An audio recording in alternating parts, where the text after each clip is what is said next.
নমস্কার বন্ধুরা, নবদিগন্ত চ্যানেলের পক্ষ থেকে আপনাদের সকলকে জানাই স্বাগতম। তো বন্ধুরা, এখন আমি এই ভিডিওতে আপনাদেরকে দেখাতে চলেছি যে আমাদের রাজ্যের মাননীয় মুখ্যমন্ত্রী তিনি একাধিক মঞ্চে একাধিক সভায় ভোট প্রচারে গিয়ে তিনি কিন্তু একটাই নিশানা করেছেন বিরোধীদের, যে সিপিএম এবং বিজেপিদেরকে চাকরি খেকো বলে সম্বোধন করেছেন এবং তাদের জন্য চাকরিগুলো চলে যাচ্ছে, এরকম কিন্তু মন্তব্য করেছিলেন আমাদের রাজ্যের শাসক দলের বিভিন্ন নেতা মন্ত্রীরা এবং স্বয়ং মুখ্যমন্ত্রী। কিন্তু গত পরশু দিন 2014 প্রাইমারি টেট পাসদের 3929টি সিটে নিয়োগে না করে দিয়েছে সুপ্রিম কোর্ট। তো এই ক্ষেত্রে বিরোধীদের প্রশ্ন যে রাজ্য সরকার যখন চাকরি খেকো বলে সকলকে সম্বোধন করছেন, তখন তিনি কেন কলকাতা হাইকোর্টের নির্দেশে চাকরি দিলেন না, অপরপক্ষে তারা সুপ্রিম কোর্টে ওই মামলাকে চ্যালেঞ্জ করলেন কেন, এই নিয়ে কিন্তু উঠছে প্রশ্ন। তো প্রসঙ্গত বলে রাখা ভালো, 2014 প্রাইমারি টেটের ওপর ভিত্তি করে 16,500 রিক্রুটমেন্টে 3,929টি সিট খালি থেকে যায়, যেটা আরটিআই মারফত ক্যান্ডিডেটরা জানতে পারে এবং সেটা নিয়ে মামলা হয় এবং সেখানে কিন্তু প্রাক্তন বিচারপতি অভিজিৎ গঙ্গোপাধ্যায় 3,929টি সিটে নিয়োগের নির্দেশ দেন এবং সেই মামলাকে যখন চ্যালেঞ্জ করে প্রাইমারি বোর্ড তারা ডিভিশন বেঞ্চে যায়, ডিভিশন বেঞ্চেও কিন্তু তারা হেরে যায় এবং ডিভিশন বেঞ্চেও বিচারপতি গাঙ্গুলির নির্দেশ কিন্তু বহাল থাকে, নিয়োগের নির্দেশ দেন। কিন্তু সেই মামলাকে তারা শেষ পর্যন্ত সুপ্রিম কোর্টে নিয়ে যায় এবং সুপ্রিম কোর্টে গত পরশুদিন এই মামলার ফাইনাল জাজমেন্ট এসছে এবং সেক্ষেত্রে কিন্তু এই 3,929টি সিটে নিয়োগ করতে নিষেধ করে দেয় সুপ্রিম কোর্ট এবং এই 3,929টি সিট 2014 টেট পাসদের হাতছাড়া হয়ে যায়।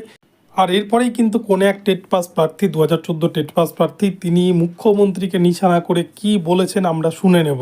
শুধুমাত্র এরা মিথ্যা ঢাকতে সুপ্রিম কোর্টে যাচ্ছে এবং সেখানে নিজেদের অর্থবল ব্যয় করে, নিজেদের ক্ষমতা ব্যয় করে অসহায় ছেলে মেয়েদের মুখে এরা ঝামা ঘষছে ক্রমাগত।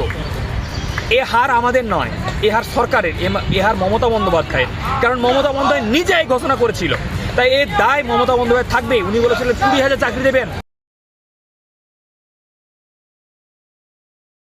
আপনারা দেখলেন যে 2014 টেট পাস প্রার্থী তিনি কিন্তু একরাশ ক্ষোভ উগরে দিলেন মুখ্যমন্ত্রীর প্রতি এবং তিনি কিন্তু এর দায়ভার সমস্তটা মুখ্যমন্ত্রীর ওপরেই চাপিয়েছেন। তো এক্ষেত্রে আমাদের রাজ্যের মাননীয় মুখ্যমন্ত্রী তিনি কি বলেছেন বিভিন্ন মঞ্চ থেকে, সেই বিষয়ে আমরা দেখে নেব। क्यों अब 26,000 टीचर को चाकरी खा लिया? क्यों खा लिया? আপনারা দেখলেন আমাদের রাজ্যের মাননীয় মুখ্যমন্ত্রী তিনি 26,000-এর চাকরি চলে যাওয়ায়, যেটা কলকাতা হাইকোর্ট বাতিল করেছে, তাতে কিন্তু তিনি একাধিক জায়গায় বিরোধীদের প্রতি সুর চড়িয়েছেন এবং চাকরি খেকো বলে সম্বোধন করেছেন। কিন্তু এই যে 3,929 সিট আজকে যে রাজ্য সরকারের জন্য এবং প্রাথমিক শিক্ষা পর্ষদের অপদার্থতার জন্য হাতছাড়া হয়ে গেল 2014 টেট পাস প্রার্থীদের, এ দায় কার, এই বিষয়ে কিন্তু প্রশ্ন করলেও কোনো উত্তর মিলবে না। তো এইখানটাতে রাজ্যে যিনি শিক্ষামন্ত্রী রয়েছেন ব্রাত্য বসু, ওনাকে এ প্রসঙ্গে জিজ্ঞেস করা হলে উনি বলেছেন অশুভ শক্তির বিরুদ্ধে সত্যের জয় হয়েছে।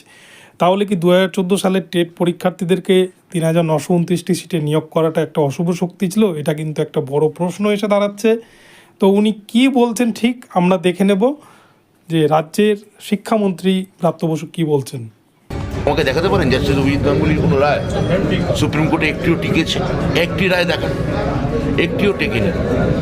তো উনি বলছেন উনি ল পয়েন্টে দিয়েছেন, সুপ্রিম কোর্ট সেটা মনে করছে ওনার রাজনৈতিক এজেন্ডা ছিল। আমরা বলছি সেটা আগামী দিন ইতিমধ্যে এক দফা প্রমাণ হয়েছে, ভোটের পর আবার প্রমাণ হবে। তো আমরা শুনলাম যে আমাদের রাজ্যের মাননীয় শিক্ষামন্ত্রী তিনি এই যে 3,929টি নিয়োগ যে নাকচ করে দিয়েছে সুপ্রিম কোর্ট, এতে ভীষণ খুশি। ওনার এক্সপ্রেশন এবং ওনার যা কথাবার্তার ধরন তাতে মনে হলো। এবং প্রাক্তন বিচারপতি অভিজিৎ গঙ্গোপাধ্যায়কে উনি রাজনৈতিক দোষে দুষ্ট মনে করছেন। তাহলে ডিভিশন বেঞ্চ যে নির্দেশ দিয়েছিল নিয়োগের, তখন তারা দিল না কেন? তাহলে ডিভিশন বেঞ্চের বিচারপতি সুব্রত তালুকদারের বেঞ্চও কি রাজনৈতিক দোষে দুষ্ট? এটা শিক্ষামন্ত্রীর কাছে আমার প্রশ্ন থাকলো। তো এবারে আমরা দেখে নেব আমাদের রাজ্যের বিরোধী দলনেতা সুজন চক্রবর্তী, সিপিএমের একজন নেতা, তিনি কি মন্তব্য করেছেন শিক্ষামন্ত্রীর এই প্রতিক্রিয়ার পর। প্রাপ্তবয়স্ক মন্ত্রী, ওনার দায়িত্ব ছিল প্রত্যেক বছর যাতে ডেট হয় সেটা নির্দিষ্ট করা, প্রত্যেক বছর যাতে স্বচ্ছতার সাথে নিয়োগ হয় সেটা নির্দিষ্ট করা, প্রত্যেক বছর যাতে স্কুল সার্ভিস কমিশনের পরীক্ষা হয় তার নির্দিষ্ট করে চাকরি স্বচ্ছ করা। উনি ওনার যারা কাজ সেটা উনি করতে পারছেন না। তো আপনাদেরকে এই ভিডিওতে বিরোধী দলনেতা থেকে রাজ্যের শিক্ষামন্ত্রী, মুখ্যমন্ত্রী এবং টেট প্রার্থী সকলেরই বক্তব্য শোনালাম। তো এখান থেকে আমার যেটা ব্যক্তিগত মনে হয় যে রাজ্যের মুখ্যমন্ত্রী, শিক্ষামন্ত্রী এনারা রাজ্যের যে 25,753 জনের যে চাকরি বাতিল করেছে, যেখানে কিন্তু অবৈধ নিয়োগ, চুরি করে চাকরি দেওয়া, টাকার বিনিময়ে চাকরি, এই সমস্ত কিছু প্রমাণ হয়েছে সিবিআই রিপোর্টে, এবং যেখানে কিন্তু স্কুল সার্ভিস কমিশনের কাছে কোনো উত্তর নেই, এই সমস্ত কিছু প্রমাণ হওয়ার পরেও কিন্তু রাজ্যের মুখ্যমন্ত্রী, শিক্ষামন্ত্রী এরা বড় বড় কথা বলছে। কিন্তু অপরদিকে যেটা লিগাল, যেখানে 16,500 ভ্যাকান্সি ছিল, যেখানটায় আরটিআই রিপোর্টে দেখা যাচ্ছে মাত্র 12 থেকে 12,500 নিয়োগ করেছে প্রাইমারি বোর্ড। রিক্রুটমেন্ট নোটিফিকেশনের যেটা ভ্যাকান্সি, সেই 3,929টি ভ্যাকান্সি কিন্তু রাজ্য সরকার আটকে দিল পর্ষদের চালাকির দ্বারা। তো এইখানটায় এই যে নিয়োগটা আটকে দিল সুপ্রিম কোর্টের মাধ্যমে, এইখানে কিন্তু কোথাও গিয়ে যেন মনে হচ্ছে যে রাজ্য সরকার খুব খুশি এবং পর্ষদ ভীষণ খুশি, রাজ্যের শিক্ষামন্ত্রী ভীষণ খুশি যে কেননা এখানে 3,929 জনকে নিয়োগ দিতে হচ্ছে না। তাহলে অন্য জায়গায় গিয়ে কেন রাজ্যের মুখ্যমন্ত্রী, শিক্ষামন্ত্রী যে চাকরি খেকো বলে সম্বোধন করছে বিরোধীদের বা কোর্টকে, আদালতের বিচারপতিদের, এই বিষয়গুলো কিন্তু একটা প্রশ্নচিহ্ন থেকেই যাচ্ছে। যদি চাকরি দিতেই চান মুখ্যমন্ত্রী, তাহলে 3,929টি সিটকে তারা সুপ্রিম কোর্টে কেন চ্যালেঞ্জ করলো? আর এতদিন ধরে 2021 সালের নিয়োগ সেটা আজ পর্যন্ত কেন আটকে রাখলো? এই 16,500 রিক্রুটমেন্টের গল্পটা কিন্তু ছিল অন্যরকম।